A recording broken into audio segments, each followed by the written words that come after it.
Chapter 1. The chandelier light in the grand ballroom of the Volkov estate didn't just illuminate. It dazzled, reflecting off crystal flutes and the cold, calculating eyes of the city's elite. For Leo, the light was an enemy. He adjusted the stiff collar of his server's waistcoat, feeling the familiar, reassuring weight of the pressurized needle hidden in his cuff. To the guests, he was just another pretty Omega unobtrusive, scented with a suppression patch that smelled of generic laundry linen and easily ignored. To the agency, he was a ghost. Target in sight, Leo whispered into the microcom tucked behind his ear. Dimitri Volkov sat at the head of a mahogany table in the cordoned-off VIP lounge. He was a mountain of a man, his alpha presence so thick it felt like a physical pressure against the walls. He was laughing at something a senator said, but his eyes, sharp, slate gray, and bored, never stopped moving. Leo moved with practiced grace.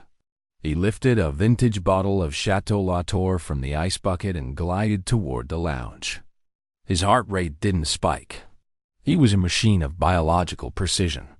As Leo leaned in to pour, he caught the scent beneath the Alpha's expensive cologne, bitter orange and old parchment. It was magnetic. Leo's inner Omega gave a traitorous shiver, which he crushed instantly. He tilted the bottle. With a flick of his wrist, the silver needle slid into his palm. It contained Widow's Kiss, a toxin that mimicked the sudden heart arrhythmia. Undetectable. Instant. He hovered the needle over Dimitri's glass, shielded by the shadow of the bottle. Just as Leo prepared to trigger the release, a hand large, warm, and deceptively soft clamped around his wrist. The sound of the party seemed to drop away into a dull hum. Leo didn't jump. He froze. He tried to jerk his arm back, but it was like trying to pull a mountain. The vintage is excellent. Dimitri's voice was a low, gravelly purr that vibrated in Leo's chest. But I prefer my wine without the garnish, little bird. Leo looked up. Dimitri wasn't looking at the wine. He was looking directly into Leo's eyes, a predatory smirk tugging at the corner of his mouth. With a slow, deliberate movement, Dimitri squeezed Leo's wrist just enough to force his fingers open. The silver needle clattered onto the tablecloth, gleaming under the lights like a confession. The guards moved in instantly, the clicks of safeties being disengaged echoing through the small circle. Dimitri held up a hand, silencing them without taking his eyes off Leo. An Omega assassin, Dimitri mused, his thumb tracing the pulse point on Leo's inner wrist. Your heart is beating so steadily. You aren't even afraid. Kill me and get it over with, Leo spat, his voice cold and devoid of the server persona. Dimitri stood up, towering over him. He leaned in close, his breath hot against Leo's ear, scenting the suppressed pheromones underneath the patch. Death is so boring, Leo. And you look far too expensive to waste. Dimitri turned to his head of security. Cancel my meetings for the week. And prepared the North Suite. I've decided to keep this one. Chapter 2. The transition from the cold, clinical reality of a failed mission to the suffocating warmth of the North Suite was jarring. Leo didn't wake up in a damp cellar or strapped to an interrogation chair. He woke up on silk thousands of threads of it, cool against his skin. He bolted upright, hand automatically reaching for the hidden blade in his waistband. It was gone. His tactical suit had been replaced with a loose, cream-colored robe that smelled faintly of sandalwood. Looking for these?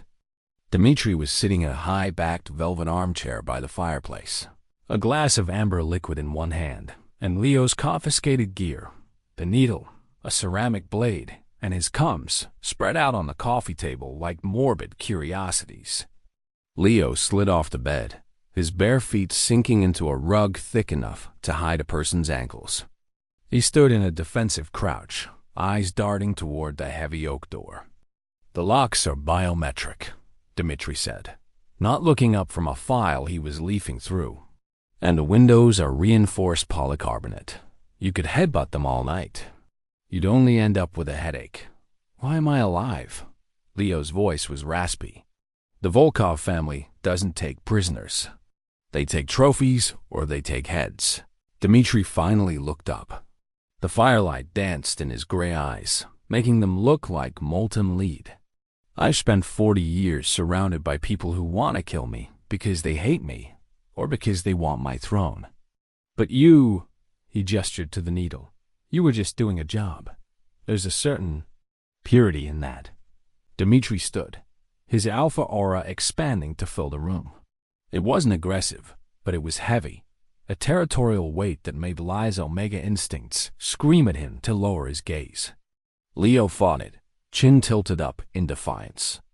Dimitri walked over, stopping just inches from Leo. He was a head taller, a wall of muscle and tailored wool. He reached out, not to strike, but to tuck a stray lock of Leo's hair behind his ear. Leo flinched, but Dimitri didn't pull away. The agency has already scrubbed your file, Dimitri murmured. To them, you're a failed asset. Dead weight. If I let you go put a bullet in your brain before you reach the city limits. I can handle my own people, Leo snapped. Can you? Dimitri's hand moved to Leo's throat, his thumb resting over the carotid artery. He could feel the rapid, bird-like thrum of Leo's pulse.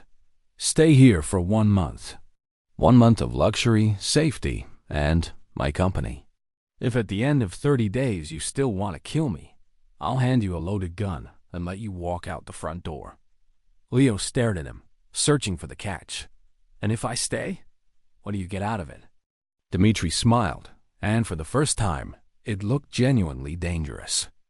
Not the danger of a blade, but the danger of a predator who has found a toy he doesn't want to break. I get to see if I can make a weapon forget it was ever forged for war. Dimitri stepped back, heading toward the door. Dinner is at 8. There's a wardrobe full of clothes in your size. Don't bother with the server's outfit, it didn't do your silhouette justice. The heavy door clicked shut, the electronic lock humming as it engaged. Leo was alone in a room worth millions, his only weapon a silk robe and a heart that was beating far too fast for a professional. Chapter 3. Leo didn't spend the afternoon admiring the view or testing the thread count of the sheets. He spent it like a caged leopard pacing the perimeter of the North Suite, measuring the distance between the floor and the ceiling, and testing every vent for a weakness. He found none. The suite was a masterpiece of soft incarceration. No bars, just unbreakable glass. No shackles, just a door that only opened for Dimitri's thumbprint. At 7 p.m., a hidden panel in the wall chimed. A small, automated dumbwaiter opened to reveal a tuxedo. It wasn't a servant's uniform this time. It was charcoal wool with silk lapels, tailored so precisely to Leo's lean, athletic frame that it felt like a second skin. Leo stared at it with pure vitriol. He wants a doll, he muttered to the empty room. He thinks he can dress up a snake and forget it has fangs. He put the suit on only because his robe was impractical for what he had planned next. Leo knew the polycarbonate windows wouldn't break, but he had noticed the balcony door's hinges. They were recessed, but not invisible. Using a heavy silver letter opener he'd found in the desk, he spent 2 hours of painstaking, silent labor prying at the mechanism. When the door finally clicked and swung open to the night air, Leo felt a surge of triumph. The North Suite was on the 3rd floor. Below was a dense canopy of manicured oaks and the sprawling estate gardens. He didn't hesitate. He climbed over the stone railing and dropped. He hit the ground with a silent professional roll, the charcoal suit scuffing against the damp grass. He was moving toward the perimeter fence, a 3-meter electrified mesh when he smelled it. Cedar and Gunpowder. Leo skidded to a halt. In a wrought iron gazebo just 20 yards from the fence, Dimitri sat comfortably in an armchair. A single lamp glowed beside him, illuminating a book in his lap. He didn't have guards with him. He didn't even have a gun drawn. "You're 5 minutes later than I predicted," Dimitri said, not looking up from his page. "I thought your agency trained you in faster locksmithing." Leo lunged. He didn't have a weapon, but his body was one. He aimed a strike at Dimitri's throat, intending to collapse the windpipe and take the gate keys. Dimitri moved with a speed that defied his size. He caught Leo's fist in midair, stood up, and used Leo's own momentum to spin him around. In a heartbeat, Leo was pressed back first against Dimitri's broad chest. The Alpha's arm locked like a steel bar across Leo's collarbone. "Let go," Leo hissed, struggling against the overwhelming strength. Dimitri didn't let go. Instead, he leaned down, his lips brushing against the sensitive skin of Leo's neck, just above the scent patch. "You've ruined this suit, Leo. Such a waste of fine Italian wool." "Kill me," Leo snarled, his voice breaking as the Alpha's heat radiated through his clothes. "Stop playing with your food and just do it." "But you want food?" Dimitri whispered, his voice dropping to a hypnotic vibrato. "You're a guest, and a guest shouldn't be wandering the gardens in the damp. You'll catch a cold." Dimitri turned him around, keeping a firm grip on his shoulder. He pulled something from his pocket, a thin, black leather band with a small silver buckle. "Since you can't seem to stay in your room," Dimitri said, his eyes darkening as he clicked the band around Leo's neck. It wasn't a heavy chain, but a delicate, high-end choker. "Now, everyone on the grounds knows you belong to the house. If you try to run again, the guards won't shoot. They'll just bring you back to me." Leo touched the leather at his throat. It was light, but it felt heavier than any iron shackle. He had been marked. "Now," Dimitri said, offering his arm with terrifying politeness, "dinner is getting cold, and I believe we have much to discuss regarding your favorite poisons." Chapter 4. The dining room was an expanse of polished obsidian and candlelight, designed to make anyone, even a hardened killer, feel small. Dimitri sat at the head of the table, his presence anchoring the room. Leo sat opposite him, the black leather choker a constant, maddening reminder of his failed escape. The meal was a parade of delicacies Leo had only ever seen in Target dossiers. Osetra caviar, Wagyu beef seared to perfection, and wines that cost more than a high-end sniper rifle. "Eat," Dimitri commanded gently. "I am told the agency keeps its omegas on a strict regimen of suppressants and protein paste. It's a tragedy to starve such a refined palate." Leo picked up a silver fork, his eyes fixed on Dimitri. "Why the theatrics? If you want to interrogate me, use the drugs. Use the pliers. This kindness is just another form of torture." Dimitri swirled his wine, the dark red liquid catching the light. "Physical pain is easy to ignore for someone like you. You've been broken and mended a dozen times. But luxury? Stability? Being seen? That is a much harder defense to maintain." As the night wore on, Dimitri stopped leaning on words and started using his biology. He dialed back his professional restraint, allowing his alpha pheromones to bleed into the room. The scent of cedar and gunpowder thickened, turning heavy and sweet, like a forest after a fire. It was a command scent, not an order to obey, but an invitation to submit. Leo felt it in the pit of his stomach. His inner omega, long suppressed by the agency's harsh chemical blocks, began to stir. His breath hitched. His fingers trembled against the stem of his glass. "Your suppression patch is struggling, Leo," Dimitri noted, his voice dropping to a low, resonant frequency that seemed to vibrate in Leo's very bones. "Your body knows you're safe. It knows you're with an alpha who can provide. I am not safe," Leo forced out through gritted teeth. "I am a weapon." Dimitri stood up and walked the length of the table.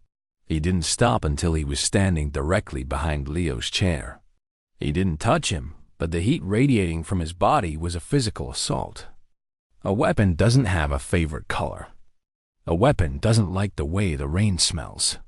A weapon doesn't feel the pull of a mate, Dimitri whispered, his hand coming to rest on the back of Leo's chair, boxing him in.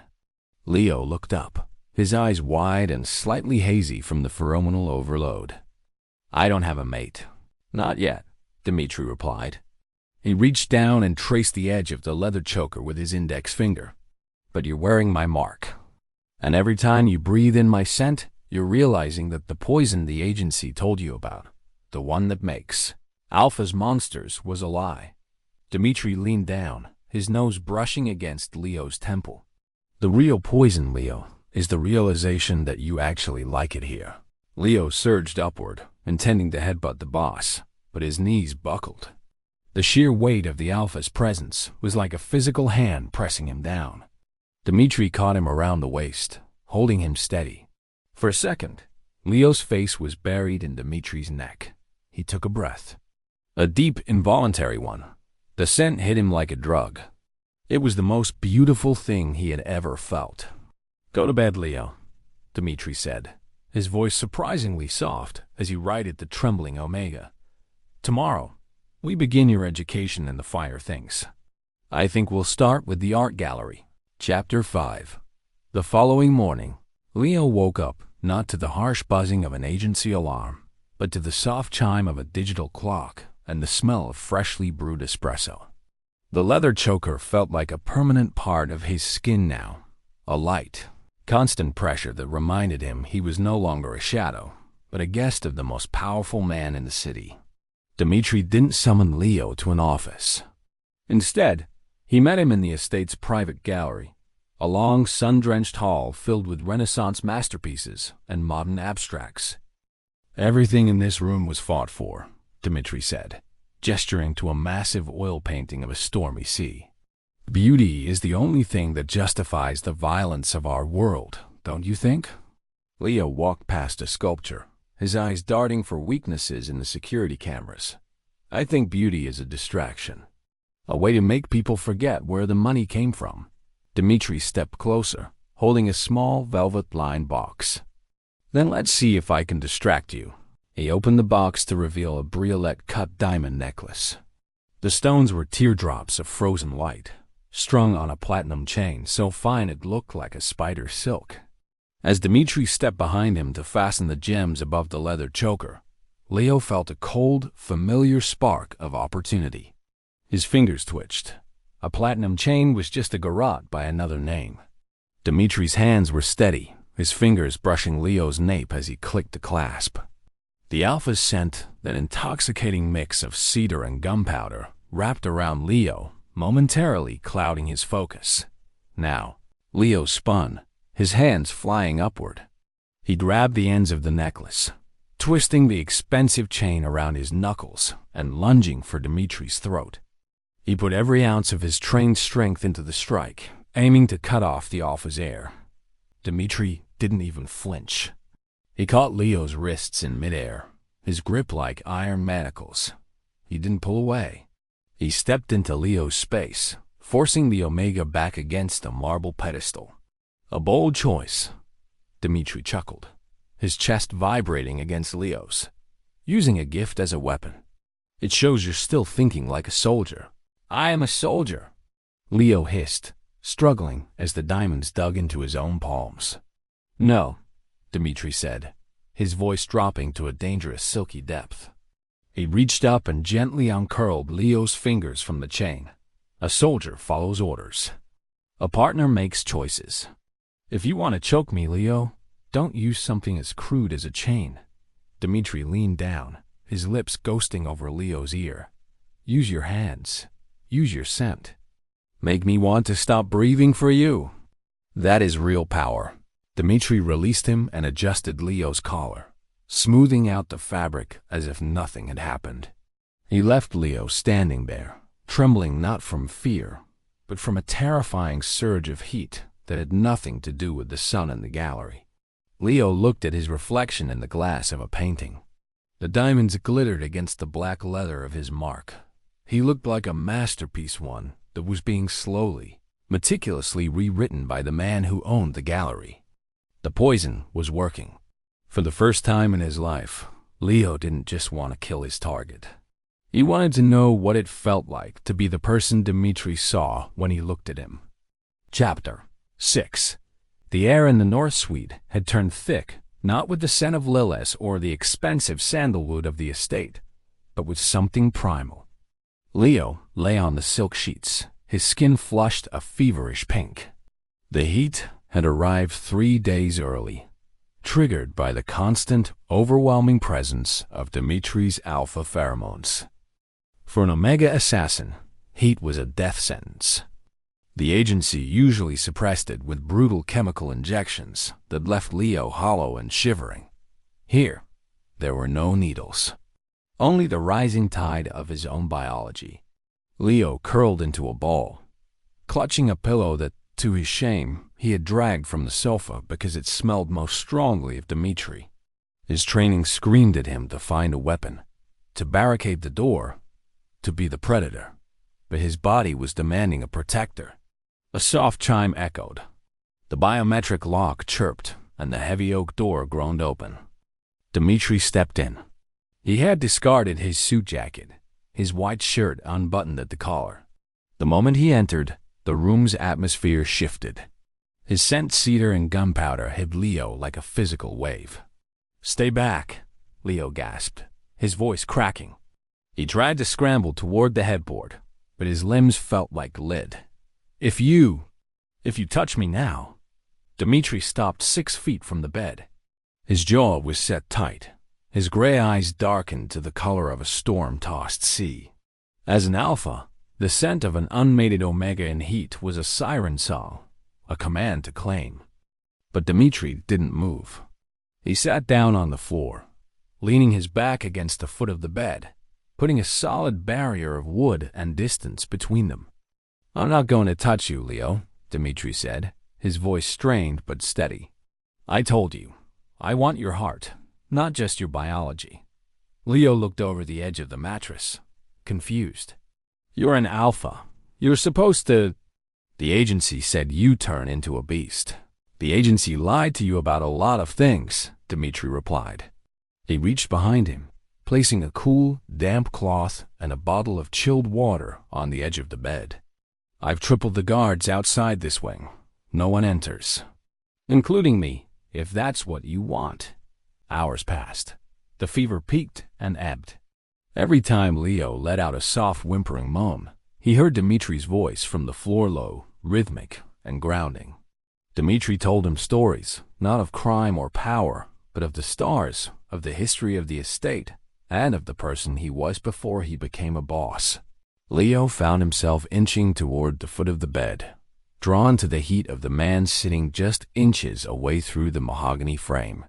He reached out a trembling hand, his fingers brushing the fabric of Dimitri's shirt. Dimitri froze. He didn't turn around. He didn't grab Leo's hand. He simply reached back and let Leo's fingers hook around his own. "I've spent my life killing people like you," Leo whispered into the dark, his forehead resting against the bedpost. "And I've spent mine waiting for someone brave enough to try," Dimitri murmured. When the sun finally crept through the polycarbonate windows, the intense haze had broken. Leo woke up to find the bed empty, but a tray of light broth and high electrolyte fruit sat on the nightstand. There was a note beside it, written in elegant, heavy script. "You survived the fever. Now, let's see if you can survive a day in the city. Dress comfortably. We leave at noon." Leo touched the leather choker. It felt warm. For the first time, the poison of Dimitri's affection didn't feel like a threat. It felt like an antidote to the cold life he had left behind. Chapter 7. The city of Oakhaven looked different from the tinted windows of Dimitri's armored SUV. To Leo, this city had always been a map of snaking alleyways, extraction points, and kill zones. Now, it was a blur of high-end boutiques and bustling cafes. Dimitri sat beside him, dressed down in a charcoal sweater, looking less like a mafia don and more like a man on a casual weekend outing. Except for the weight of the handgun tucked into his waistband and the one he was currently holding out to Leo. "Take it," Dimitri said. Leo stared at the matte black finish of the Beretta. It was the same model he'd used for a dozen hits. He took it, his fingers automatically checking the weight. Full magazine. One in the chamber. Safety off. "We're going for a walk," Dimitri announced, stepping out of the car into the crowded central plaza. No guards within 20 paces. Just you, me, and that weapon. They strolled through the plaza like any other couple. Dimitri stopped to buy a bag of roasted chestnuts, offering one to Leo with a casualness that was almost insulting. Leo's hand was shoved deep into his coat pocket, his grip tight on the Beretta. Every instinct he possessed screamed that this was a trap. He wants me to try, Leo thought. He has a sniper on a roof somewhere. He's waiting for me to aim so he can justify ending this. But as they walked, Leo realized there were no red laser dots on Dimitri's chest. No suspicious vans idling at the curb. Dimitri was truly, recklessly exposed. Why? Leo hissed, pulling Dimitri into the shadow of a stone archway. He pressed the muzzle of the gun against Dimitri's ribs, hidden by their proximity. I could end it right here. No one would reach you in time. Dimitri didn't even look down at the weapon pressing into his side. He leaned back against the cool stone, looking at Leo with a terrifyingly calm expression. Then do it, little bird, Dimitri whispered. The agency is watching, I'm sure. You'd be a hero. You could go back to your cold room and your protein paste and your life of being a shadow. Leo's finger brushed the trigger. His heart was hammering against his ribs, not with the thrill of the hunt, but with a sickening dread. But if you pull that trigger, Dimitri continued, reaching out to tilt Leo's chin up, you'll never know what it's like to wake up in a bed that isn't a cage. You'll never know why I spent 3 days watching you sleep just to make sure your fever broke. You'll go back to being a tool when you could be a king. The crowd moved around them, a sea of strangers oblivious to the life or death drama in the shadows. Leo looked at the gun, then at the man who had given him diamonds, leather, and a month of his life. With a shaky breath, Leo engaged the safety. He didn't hand the gun back. He tucked it into his own waistband. I'm not killing you today, Leo muttered, looking away to hide the heat in his face. It would be a waste of a good meal. You promised me steak for dinner. Dimitri's laugh was rich and genuine, a sound that made Leo's Omega instincts purr despite his best efforts. Dimitri slung an arm around Leo's shoulder, pulling him close. Steak it is, Dimitri said. But as they walked back to the car, Leo saw a flash of silver in the reflection of a shop window. A man in a gray suit, watching them from across the street. The agency. They had seen the hesitation. They had seen the failure. The month wasn't over, but the war was just beginning. Chapter 8. The bubble of luxury didn't burst. It was pierced. It happened at 3 a.m. Leo was no longer sleeping the heavy drugged sleep of a prisoner. He was sleeping the light, alert sleep of a man who finally had something to lose. The silence of the estate was broken by a sound only a professional would catch. The muffled thwip of a high-powered grappling line anchoring to the stone balcony. Leo was out of bed before his brain was fully awake. He didn't reach for a panic button. He reached for the Beretta Dimitri had let him keep. The balcony doors shattered inward. 2 figures in matte black tactical gear swung into the room. They weren't there to talk or negotiate. These were Erasers, the agency's elite cleanup crew. To them, Leo was no longer a brother in arms. He was a compromised asset that needed to be liquidated. Leo, one of them hissed, his voice distorted by a gas mask. You've gone soft in the silk. Leo didn't respond with words. He fired.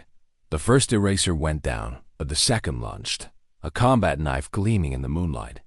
Leo parried, the silk of his expensive pajamas ripping as he rolled across the floor. The bedroom door kicked open. Dimitri burst in, not in a suit but in a simple pair of black trousers, a heavy assault rifle in his hands. He didn't look like a refined businessman anymore. He looked like the warlord who had conquered the city's underworld. Get down, Dimitri roared. The room erupted into a chaos of gunfire and shattering glass. Dimitri moved with a brutal, efficient violence that matched Leo's own. They fought in a deadly synchronicity, Leo providing the speed and precision, Dimitri providing the overwhelming force. As the last eraser fell, a third hidden shadow in the garden fired a parting shot through the window. Leo saw the muzzle flash. He saw the trajectory. He went to shove Dimitri out of the way.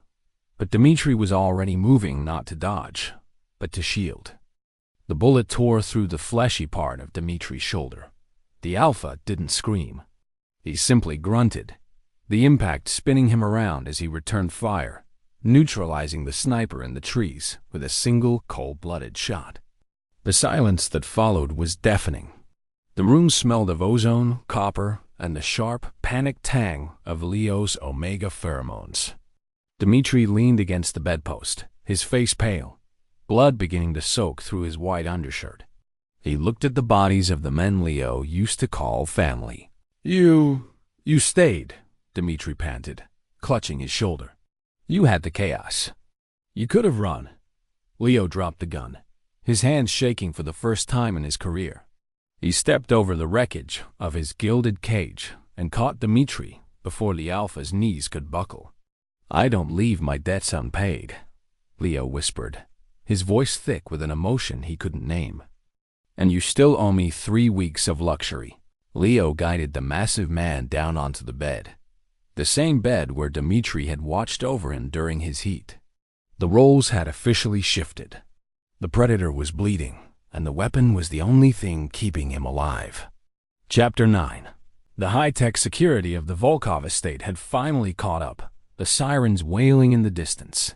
But inside the North Suite, the world had shrunk to the size of a blood-stained silk duvet. Dimitri refused the hospital. Too many vultures waiting for a weakness, he grunted, his face a mask of pale marble. Leo didn't argue. He had seen enough field trauma to know a through and through when he saw one. He didn't wait for the estate doctor. He grabbed the emergency medical kit from the hidden wall panel, his movements blurring with the mechanical speed of a seasoned killer. Sit. Still, Leo commanded. It was the first time he had used a dominant tone with the Alpha, and to his surprise, Dimitri obeyed, leaning back against the headboard with a weary, lopsided smirk. Leo cut away the expensive fabric of Dimitri's shirt. The wound was ugly, a jagged tear where the bullet had exited the back of his shoulder. Leo's hands, usually steady enough to thread a needle in a hurricane, gave a microscopic tremor. You're shaking, little bird, Dimitri murmured, his voice strained. I'm annoyed, Leo lied, dousing a cloth in antiseptic. You ruined a perfectly good exit strategy by jumping in front of me. That was tactically idiotic. Dimitri hissed as the antiseptic hit the raw flesh, his hand instinctively gripping Leo's thigh to steady himself. The heat of the Alpha's palm through Leo's thin pajamas was electric. It wasn't a tactic, Leo. It was a reflex. Even a beast protects what belongs to him.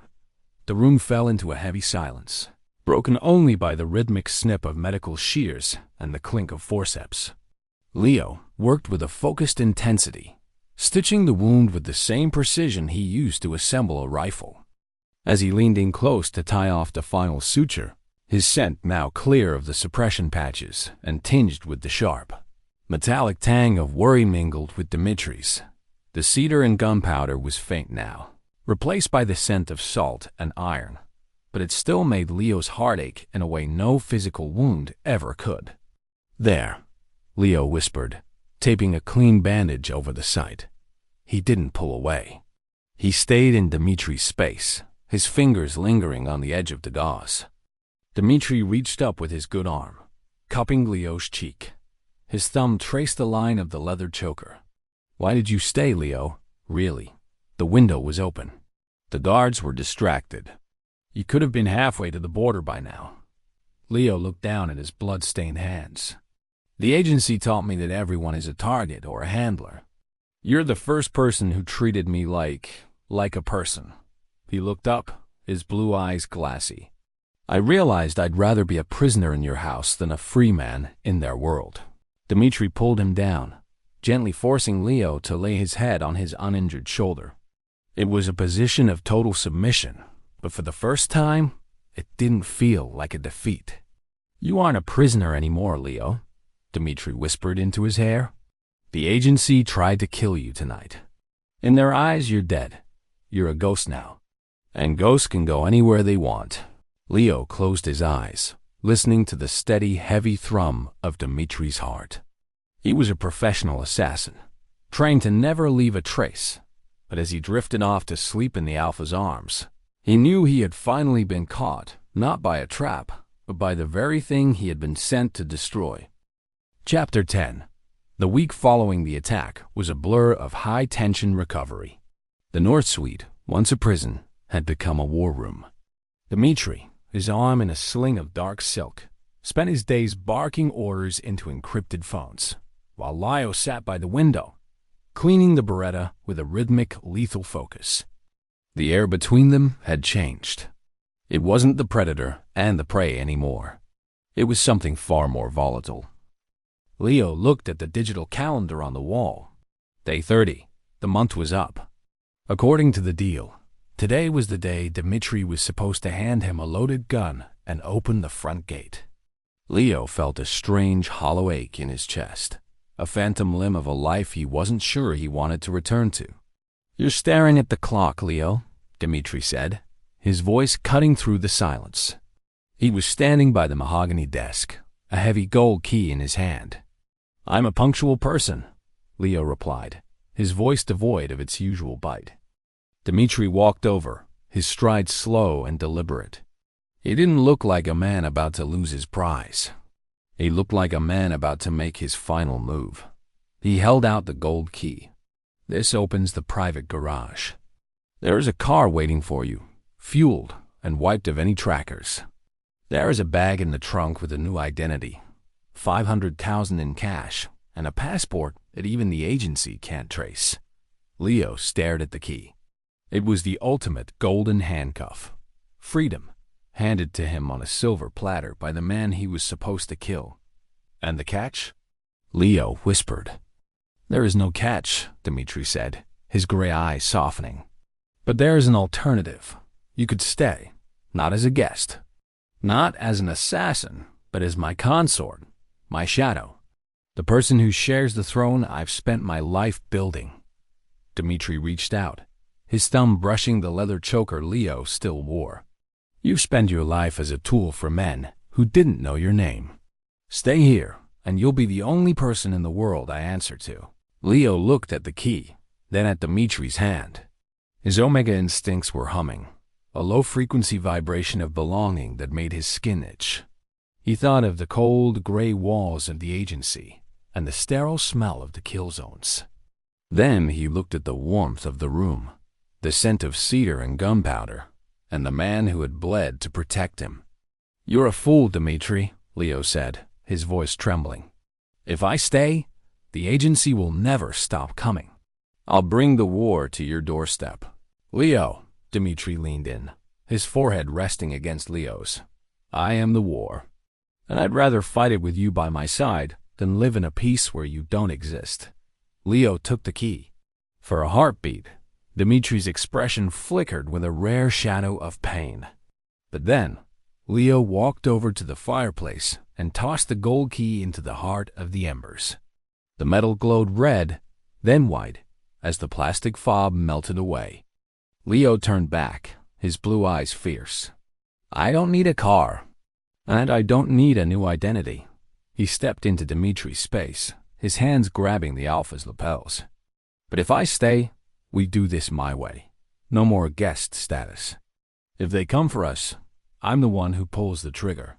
Dimitri's smile was triumphant and terrifying. He pulled Leo into a crushing embrace, his scent marking the Omega more deeply than any leather band ever could. "I wouldn't have it any other way," Dimitri growled. Chapter 11. The peace following Leo's choice was short-lived. The agency was not a jilted lover. It was a global machine, and it did not allow its gears to simply stop turning. Leo was in the estate's training gym, his movements a blur of lethal efficiency as he worked a heavy bag.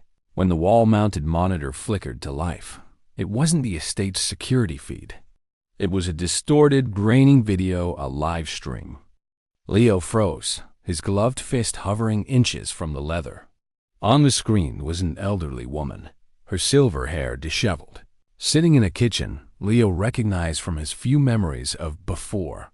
Mama Rosa, Leo whispered, the name tasting like ash. She was the woman who had hidden him during the purges, the only person who knew Leo as a boy, not a designation. A voice, synthesized and cold, bled through the speakers. Asset 714, you have been diluted by the target's pheromones. You have 48 hours to deliver Dimitri Volkov's head to the extraction point at the old docks. If the target does not fall, the woman dies. If you do not show, the woman dies slowly. The screen went black. Leo didn't realize he was shaking until a heavy hand landed on his shoulder. Dimitri was there, his expression unreadable. He had seen the feed. They found her, Leo said, his voice a jagged edge. I scrubbed her existence 10 years ago. I burned every record. How did they didn't find her, Leo, Dimitri said, his voice low and dangerous. They kept her. They've likely had her in a retirement facility since the day you were recruited. She was never safe. She was always a leash. Leo turned, his eyes wild. I have to go. I'll kill them all. You'll walk into a kill box, Dimitri interrupted, grabbing Leo's wrists. This isn't an assassination mission anymore. This is a trap designed to break you. They want to see if the poison worked, if you've truly chosen me over them. Leo slumped against the office chest, the weight of a decade of servitude crashing down on him. The agency knew his psychological profile perfectly.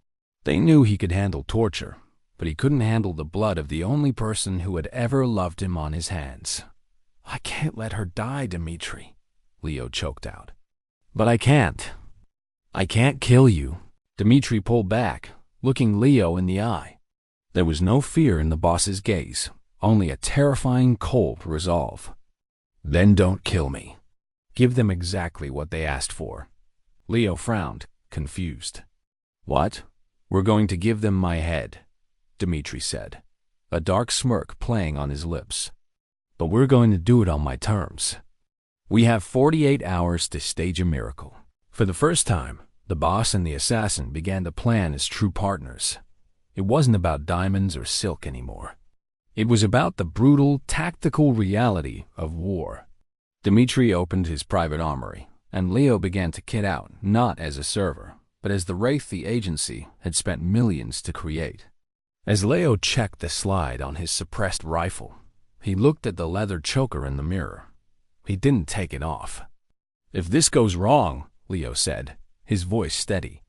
It won't, Dimitri replied, checking his own sight-on. They think they're playing with an Omega who found a home.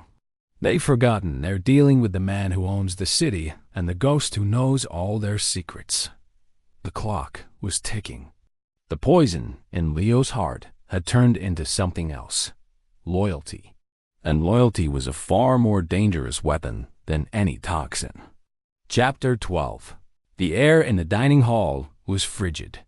The grand table, once a place of psychological seduction, had been transformed into a stage for a deadly piece of theater. Outside, the 48-hour clock was screaming toward its final hour. Dimitri sat at the head of the table, dressed in his finest black suit, a glass of vintage red wine in his hand. He looked every bit the untouchable king, but his eyes remained fixed on Leo, who was standing by the sideboard, his hands trembling as he decanted a secondary bottle. The agency's surveillance was everywhere. Leo knew that at least 3 of the household staff were moles, and the high-altitude drones were likely focused on the heat signatures in this very room. They needed a performance that would convince the most cynical handlers in the world. You look pale, Leo, Dimitri said, his voice carrying clearly to the hidden microphones. Is the weight of your choice finally catching up to you? Leo turned, his expression a mask of cold, focused hatred, the face he had worn for 5 years as their top asset. Choice is a luxury for people with nothing to lose, Dimitri. You played your game. You tried to buy me with silk. But you forgot that a bird in a cage still remembers how to fly. Leo walked toward the table, his movements stiff. He reached into his pocket and pulled out a small amber vial. With a steady hand, he emptied the liquid into Dimitri's glass. Dimitri looked at the swirling liquid, then up at Leo. The intensity in the room was suffocating. This was the ultimate test of the poison Dimitri had spent a month distilling into Leo's heart. Trust. Anything from you is a gift, Leo, Dimitri murmured, repeating the words he'd said once before. Even this. Dimitri picked up the glass. He didn't hesitate. He drank the entire contents in one long, slow draft. For a heartbeat, nothing happened. Then, the glass slipped from Dimitri's fingers, shattering against the obsidian floor. He gasped, his hand clutching at his throat as he slumped forward, his forehead hitting the table with a dull thud. His alpha scent, usually so dominant, flickered and went cold. "Target neutralized," Leo said into his own collar, his voice devoid of emotion. "The boss is down. I'm coming to the docks with the proof. Have the woman ready for exchange, or I'll burn the agency to the ground before I leave." Leo didn't look back as he signaled for the loyal guards who were actually Dimitri's elite inner circle in on the ruse to bag the body. In the back of the armored transport, away from the prying eyes of the moles, Leo knelt over Dimitri's corpse. The vial hadn't contained Widow's Kiss.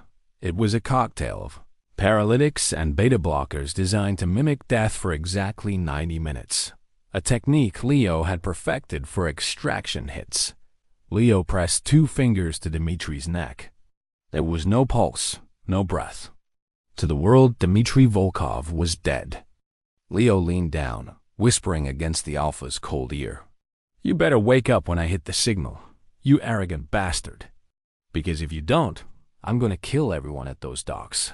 And then I'm coming after you for leaving me alone." He pressed a frantic, desperate kiss to Dimitri's forehead before pulling a black shroud over the man's face. The Last Supper was over. The hunt had begun. Chapter 13.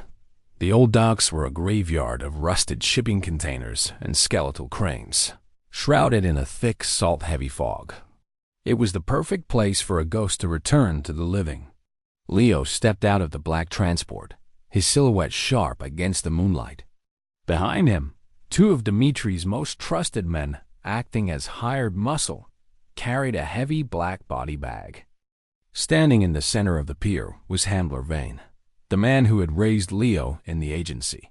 He looked like a bureaucrat, neat and bloodless, flanked by 6 erasers with their red laser sights already dancing over Leo's chest. Beside Vane sat Mama Rosa, bound to a wooden chair. Her eyes widened when she saw Leo, but he didn't look at her. He couldn't. "Asset 714, Vane purred, his voice amplified by the silence of the docks.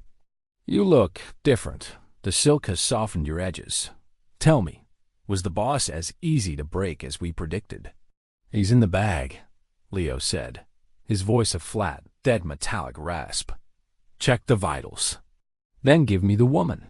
2 erasers stepped forward, unzipping the shroud. They saw Dimitri Volkov pale, unmoving, his skin clammy to the touch.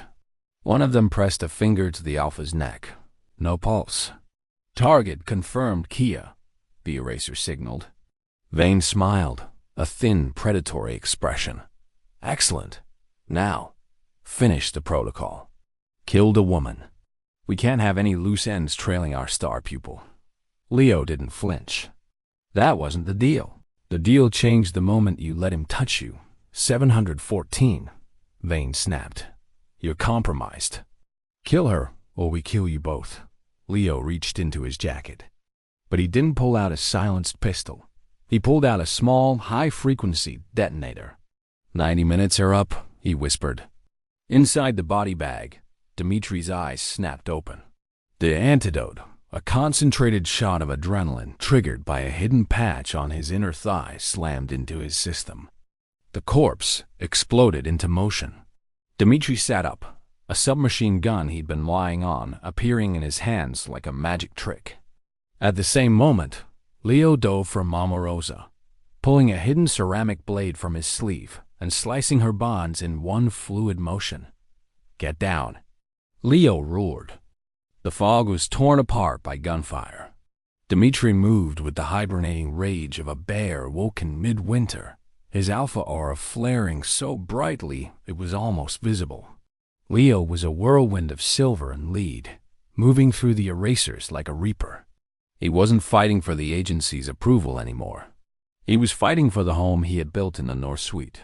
Vane tried to scramble toward a waiting boat, but a bullet from Leo's Beretta took him in the knee. He collapsed, screaming, onto the wet wood of the pier.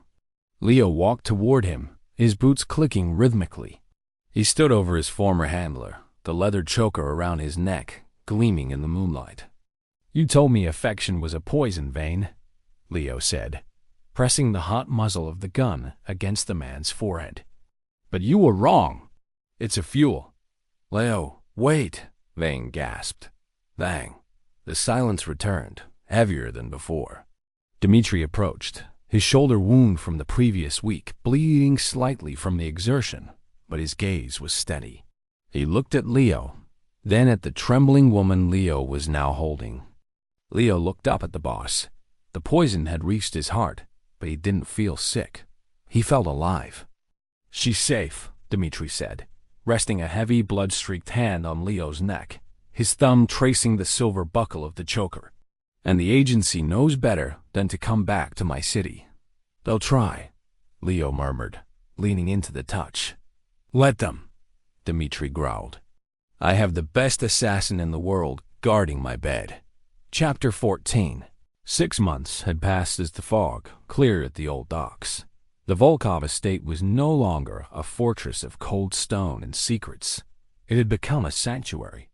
The North Suite was no longer Leo's quarters. It was their quarters. Leo woke up, not to the sound of a safety being disengaged, but to the soft, rhythmic breathing of the man beside him. The morning sun spilled across the bed, highlighting the faint white scar on Dimitri's shoulder, the one Leo had stitched with his own hands. Leo rolled over, his bare skin brushing against the Alpha's heat. He wasn't wearing the leather choker anymore. In its place was a thin platinum band on his ring finger, simple and unbreakable. "You're staring again, little bird."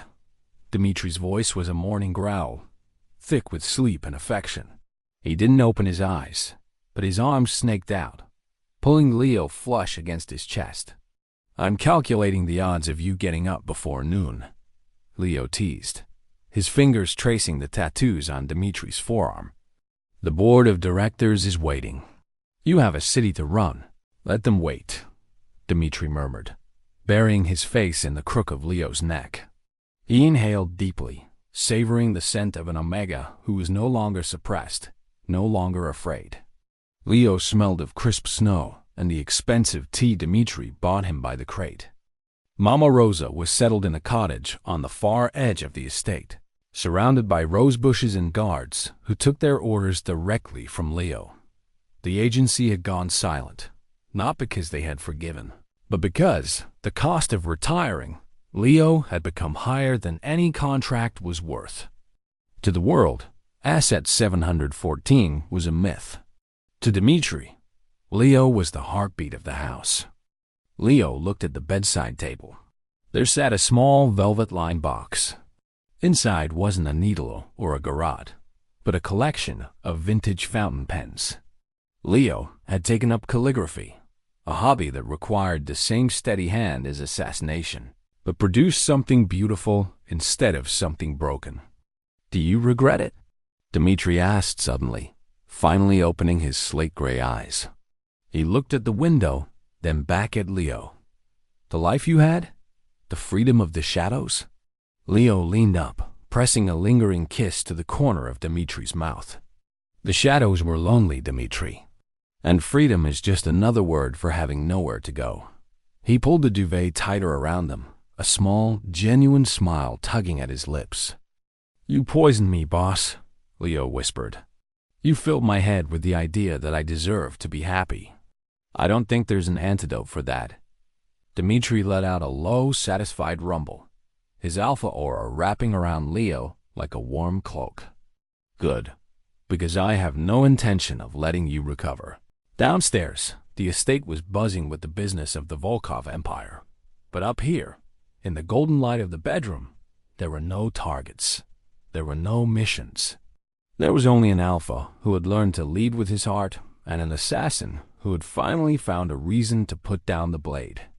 The predator had caught his prey, but in the end, they were both exactly where they wanted to be.